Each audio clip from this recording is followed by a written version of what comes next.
Hello guys, good morning GTA Cars. So meron tayong Celestial Blue na Ford Fiesta, EcoBoost po ito, tapos dala yung turbo. So for release na ito, medyo maraming pinagdaanan to. Nakadalawang balik tayo sa paint shop kasi hindi pasyado yung ating QC, quality control dito at nag-bubbles. So ginawa is, tawag dito, yung strip to metal, kaya ayun, kinis na. So syempre, may final detailing pa tayo niyan. Pero ngayon pa lang, pogi na. Top of the line, may body kits po yan. So tinatapos siya ni Kuya Edwin ng ating unit. Tapos na yung mga other SOPs nito, yung mga transmission, cooling system, pati yung mga sensors, mga pinalitan natin. So ngayon, dati kasi naka-head unit to, yung parang touchscreen. So hindi siya compatible sa Ford Fiesta guys.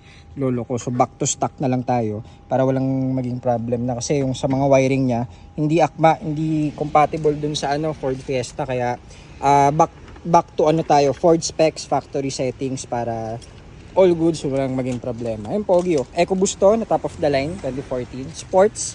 Kaya after nyan, na-test drive na to. After nito is detail na tayo. Pero ngayon pa lang, pogi na oh. Last piece natin to ng guys, Celestial Blue. Nang nakaraan kasi tatlo to eh. So ito yung last natin na for releasing. Ayan. So, may mga walk-in clients na tayo today. May isa pa tayong Fiesta na ito guys is si Sir Suki natin to. Nabili niya dito sa GTA last year, January. So, nag-anniversary na to guys. Ayan, nagpa-PMS lang today. At, actually, mabilis natin makita si Sir Sep dito. Every ilang months. Kasi binabiyahe niya lagi. Si Sir is nandito yung business nila sa Taytay Rizal. Tapos, every weekend, umuwi siya ng Batangas. Hindi lang ba sa Batangas guys, Calatagan, Batangas. So, parang 3 months pa lang, no? PMS na ulit. Kaya, Sir, kakagaling mo lang dito. So, PMS ulit kasi 5,000 na agad yung tinakbo.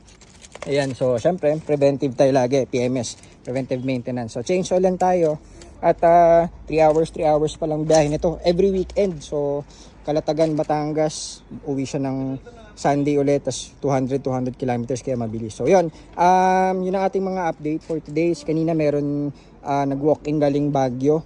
Ayan, so pina-check muna natin yung aircon do sa kabila para pagbalik dito, check ulit natin yung unit nila para all good. So yun, good morning GTA Cars. Thank you.